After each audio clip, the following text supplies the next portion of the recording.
Here we are at the garden pulling tractor fuel tank. We've put the driver in his seat and marked out where the center line of the steering shaft needs to be and a rough idea of the angle that it needs to be for him to be comfortable. So let's bore these holes and get the steering shaft set. So we just bored the top hole using the conventional hole saw. Made sure to recover our coupon.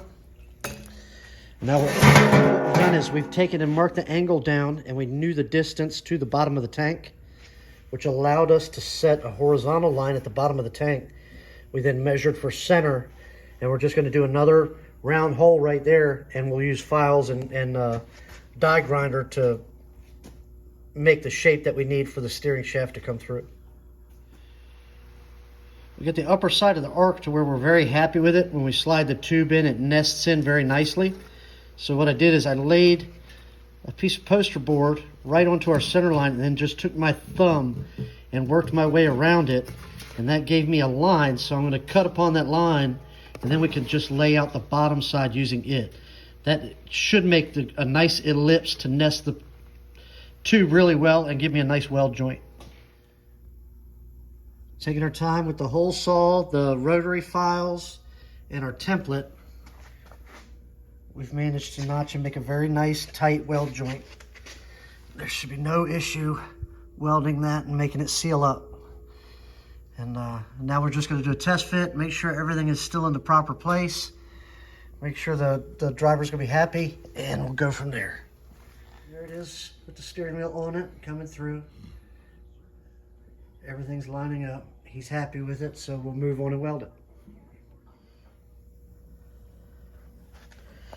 Here we are, all welded up and no place to go.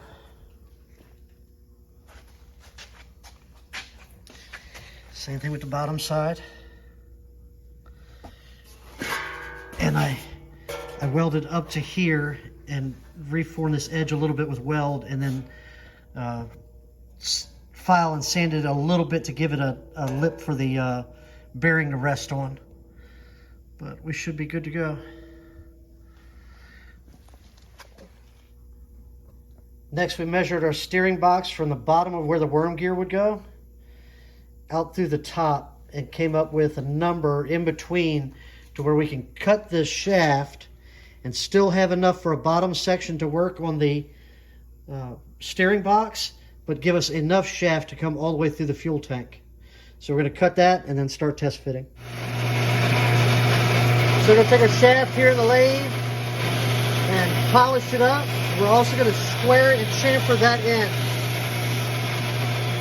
Get everything nice and cleaned up. I just taken an old band file band and running the machine nice and smooth. What I have here is a radius tool, and what I did is I come in and I set it just on the edge, and I use the corner of the radius tool to square it up. Just like that. Wound it all the way into center, squared it up. Then I came out, and when I had that angle at about a 45 degrees, I used my compound and wound it in and put just that little bit of radius chamfer onto it. That little bit of radius, and that'll make a nice end to that shaft.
So now we have a nice radius at the end of it. It's nice and soft, and we know that the end is square.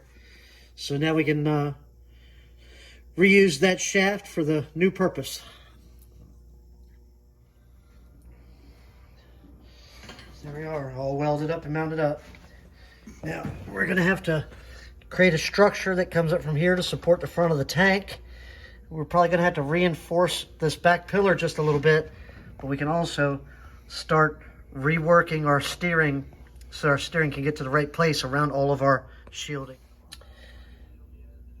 So another thing that we're going to do in a future video, we're going to build an offset box, which is going to take the steering and offset it down about 8 inches and shoot it down in between the shaft, the drive shaft, and the frame, and that's how we're going to get it to the steering box. And that'll be a future video. I think we're going to make a double row chain-driven steering offset. But that's where everything lined up. He also put bearings in instead of the plastic bushings that they came with factory, and the steering is very smooth, very nice.